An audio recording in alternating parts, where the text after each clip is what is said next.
যুক্তরাজ্যের লন্ডন থেকে সিলেট এসে পৌঁছেছেন বিএনপির ভারপ্রাপ্ত চেয়ারম্যান তারেক রহমান।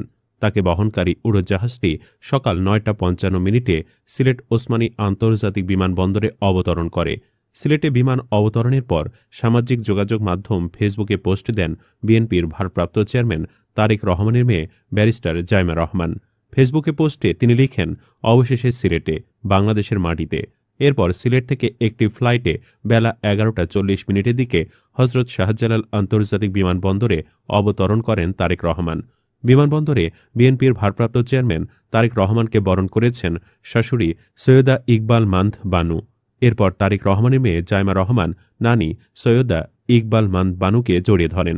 বেশ কিছুক্ষণ নানির সাথে কথা বলেন জাইমা। তারপর দাদিকে দেখতে হাসপাতালের দিকে ছোটেন।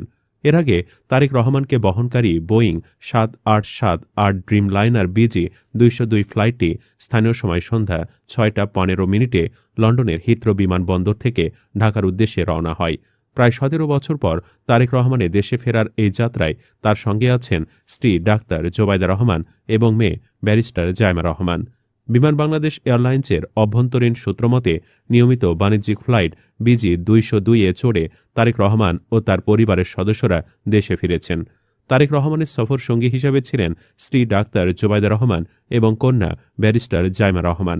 এছাড়া তারেক রহমানের মিডিয়া টিমের প্রধান আবু আবদুল্লাহ সালে, barrister Mahbubur Rahman, personal assistant Abdur Rahman Sani ও তাবাসসুম ফারহানা নামে আরেকজনও ছিলেন তাদের সঙ্গে।